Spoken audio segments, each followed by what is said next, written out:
La prochaine question vient de Abdul Rachid du Cachemire, en Inde.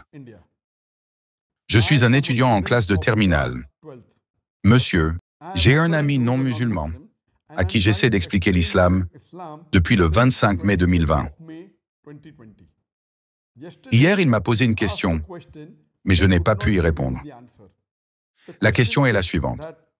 Aucune religion dit que si vous ne suivez pas Dieu, vous serez puni.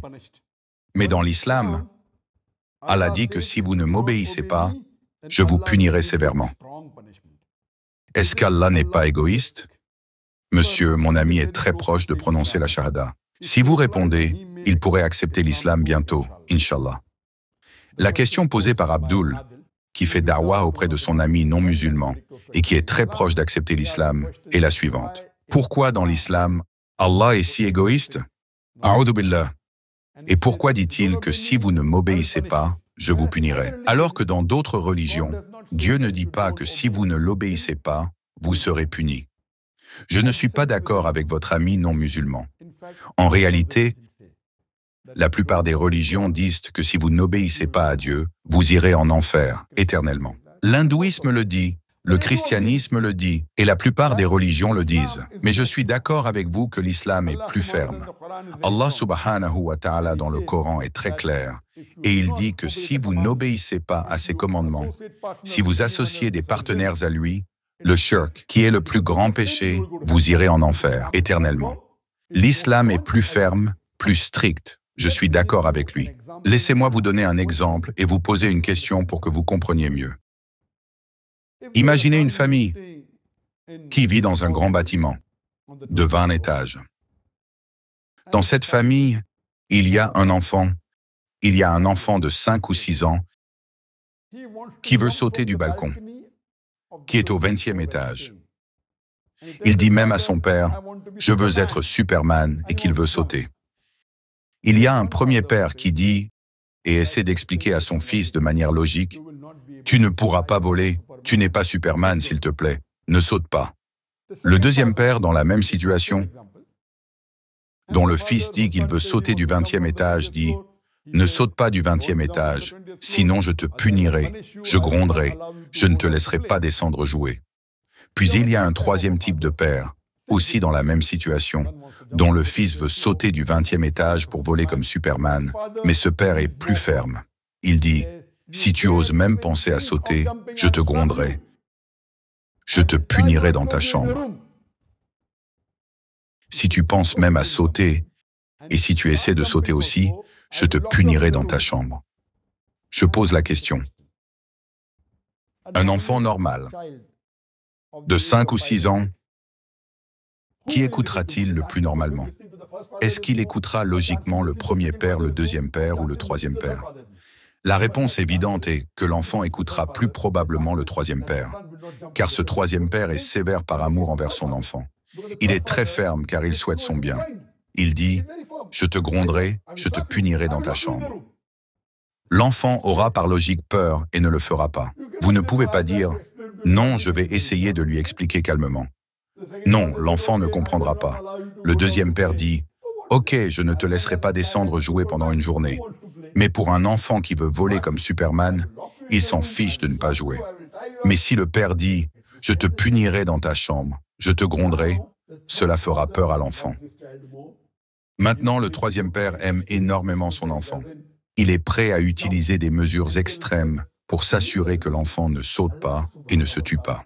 De la même manière, Allah subhanahu wa ta'ala, Dieu tout-puissant dans l'islam, est très clair sur le fait que si une personne fait du shirk, si vous associez des partenaires à Dieu tout-puissant, c'est le plus grand péché et il ira en enfer éternellement.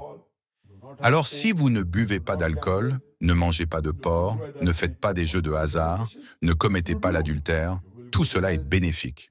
Si vous le faites, vous irez en enfer, pas éternellement si vous êtes musulman. Donc dans l'islam, Allah subhanahu wa ta'ala utilise 3 types de stratégies pour convaincre les êtres humains. Le numéro 1 est la raison et la logique. Si vous lisez le Coran, il y a beaucoup de versets qui disent « Ne comprenez-vous pas ?» Ce livre est pour les gens de compréhension. Nous leur parlons logiquement. Certaines personnes accepteront la logique. Dans certains versets du Coran, Allah dit, si vous faites cela, je vous récompenserai, je vous donnerai le Jannah, où les rivières couleront sous vos pieds, où vous aurez beaucoup de nourriture à manger, vous aurez la meilleure vie pour l'éternité. Il vous donne des récompenses. Parfois, la troisième stratégie qu'Allah utilise est de dire, si vous ne m'obéissez pas, je vous mettrai en enfer, je vous punirai. Il y a donc trois types de stratégies utilisées par Allah subhanahu wa ta'ala. Dieu Tout-Puissant dans le Coran pour convaincre les fidèles de suivre le droit chemin. Que l'être humain suive ou non le droit chemin ne change rien pour Allah subhanahu wa ta'ala. Cela ne le rendra pas plus grand. Il est déjà le plus grand. Mais si vous suivez les commandements, cela bénéficiera à l'être humain. S'il ne boit pas d'alcool, il aura une bonne santé. S'il ne joue pas aux jeux de hasard, cela lui évitera beaucoup de problèmes. S'il ne commet pas l'adultère, cela le préservera de plusieurs maladies et lui permettra de mener une vie de famille heureuse. Donc toutes ces choses qu'Allah commande dans le Coran et ce que notre bien-aimé prophète dit dans la charia, donc l'islam, c'est pour le bien de l'être humain. Pas pour Dieu Tout-Puissant, mais Dieu Tout-Puissant aime sa créature. Allah dans l'islam est le plus aimant, le plus bienveillant, le plus miséricordieux. C'est pourquoi il veut que ses créatures, les êtres humains, le suivent. C'est pourquoi Allah est aussi très ferme, essayant de vous donner un avertissement de ne pas faire toutes ces mauvaises choses, sinon vous serez perdants. Et il leur dit même que vous serez punis. Tout cela est pour le bien des êtres humains. C'est pourquoi aujourd'hui, dans le monde, la religion la plus suivie est l'islam. En nombre, vous pouvez avoir plus de chrétiens qui se déclarent chrétiens, peut-être environ 2,7 milliards ou un peu plus, mais il y a plus de 2 milliards de musulmans dans le monde, soit plus de 26%. Mais en pourcentage, le nombre d'êtres humains suivant réellement une religion, c'est l'islam catégoriquement. La plupart des chrétiens ne suivent pas vraiment la religion, ils sont seulement chrétiens de nom. Donc, parmi les êtres humains, les gens qui suivent le plus une religion sont les musulmans. C'est la religion islamique. Pourquoi? Parce que la façon dont Allah subhanahu wa ta'ala utilise la stratégie de la raison et de la logique, ça fait l'islam la religion la plus logique. Il utilise la stratégie de donner des récompenses. Les récompenses mentionnées dans le Coran au sujet du Jannah. La description du Jannah est la meilleure comparée à toute autre écriture. En même temps, il les avertit. Vous recevrez une punition, vous irez en enfer. La description de l'enfer dans le Coran est la pire comparée à d'autres écritures. La stratégie utilisée par Allah subhanahu wa ta'ala est la plus logique, la plus gratifiante, la plus punitive. C'est pourquoi les gens qui suivent le plus une religion suivent l'islam. Et selon une enquête réalisée en Allemagne il y a environ 1 an, les gens les plus satisfaits et les plus heureux sont les musulmans, grâce à cette stratégie.